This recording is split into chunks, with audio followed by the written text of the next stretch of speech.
یہ عام فام بات نہیں، علماء اکرام نے تحقیق کر کے پتہ کیا کہ ابلیس نے اتنے سجدے کیے کہ اگر اس کے سجدے کو روئے زمین پہ یعنی پوری زمین پر بچھا دیا جائے تو ایک چھوٹا سا سوئی کا ٹکڑا بھی رکھنے کی جگہ باقی نہ ہو، اتنے سجدے کیے، مگر اس کی عبادت اس کے منہ پہ مار دی گئی۔ کیوں؟ عبادت تو کرتا رہا، علم تو اس کے پاس بہت تھا، تمام فرشتوں کا سردار تھا، مگر وہ بھول گیا کہ سجدہ تو انسان کو کرنا تھا، سجدہ کرنے کا حکم خدا خود دے رہا تھا۔ وہ یہ بھول گیا، گھمنڈ میں آ گیا، اور آخر کار یہ نہیں ہوتا تو آدم علیہ السلام زمین پہ کیسے آتے؟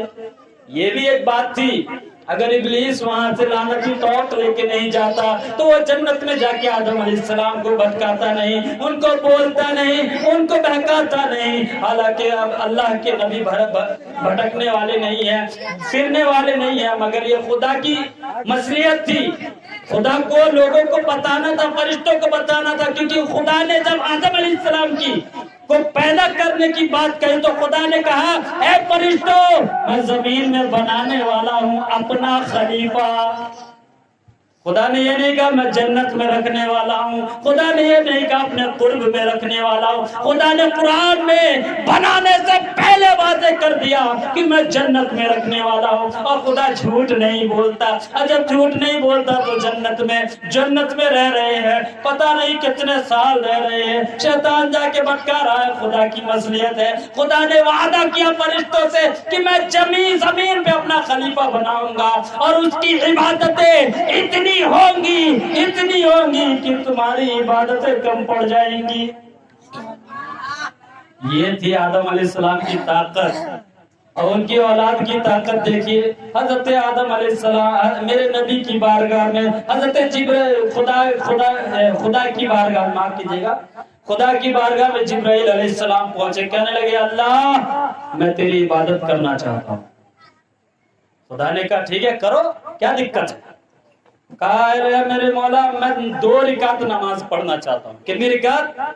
2 رکعت، 5 رکعت 10 رکعت نہیں، 2 رکعت، اور 2 رکعت پڑھی۔ پہلے رکعت میں جب کھڑے رہے تو 1000 سال لگ گیا۔ کتنا؟ 1000 سال کھڑے رہے، رکوع میں گئے 1000 سال، سجدے میں گئے 1000 سال، گویا کہ تمام نمازیں مکمل کی، اور نمازیں مکمل کرنے کے بعد جب خدا کی بارگاہ میں کھڑے ہوئے کہنے لگے اے میرے مولا، اے میرے پالنہار، اے مجھے پیدا کرنے والے، بتا تو صحیح میری عبادت کیسی تھی؟ ظاہر سی بات ہے کوئی مزدور کام کرے اور مالک سے تو پوچھے گا نا بتائیے مالک کام کیسا تھا میرا، تو مالک ہمارا رب ہے، چاہے وہ جبرائیل ہو یا میرے نبی ہو، سب کا مالک اللہ ہے۔ حضرت جبرائیل کہتے ہیں مالک بتا تو صحیح میری عبادت کیسی تھی، نماز کیسی تھی؟ خدا نے کہا تیری نماز بہت اچھی تھی۔ یہ دیکھیے حضرت آدم علیہ السلام کو بنانے کی بات کرنے سے پہلے کی بات ہے یہ ابھی خدا نے یہ بھی نہیں کہا کہ میں بناؤں گا، اس سے پہلے کی بات ہے۔ خدا نے کہا تیری عبادت بہت اچھی تھی، مگر جبرائیل سن ایک خوشخبری دیتا ہوں۔ حضرت جبرائیل ظاہر سی بات ہے کسی کا مالک کسی کو خوشخبری دے تو اس کو پھولے نہیں سماتا ہے وہ۔ اس نے کہا ٹھیک ہے اے اللہ جب تو خوشخبری دے رہا تو سنا دے۔ اللہ رب العزت کہتا ہے خوشخبری یہ ہے کہ میں زمین پر میں کچھ لوگوں کو پیدا کروں گا، زمین پر میں اپنے بندوں کو پیدا کرنے والا ہوں جن کی فجر کی 2 رکعت نماز تیری تمام 1000 سالوں کی نماز پہ بھاری پڑے گی۔ کتنی رکعت؟ ہم پڑھے 2 رکعت تو 10 منٹ، حضرت جبرائیل پڑھ رہے ہیں، کھڑے ہیں تو 1000 سال، رکوع میں 1000 سال، سجدے میں 1000 سال، قیام میں 1000 سال، دوسرے سجدے میں 1000 سال۔ سوچئے اتنے 1000 سال کی عبادت، ان کے اتنے 1000 سال کی عبادت، اور اللہ کے پیارے نبی کی پیاری امت کی 2 رکعت فجر کی نماز 10 منٹ، اور اس سے زیادہ ثواب، اس سے زیادہ مرتبہ۔ بہرحال شادی کا موقع ہے، تھوڑا بہت نماز اور تعلیم کو لے کر کے میں نے کہا ہے، اس پہ غور و فکر کرنے کی ضرورت ہے، کیونکہ اس پہ اگر ہم غور و فکر نہیں کریں گے تو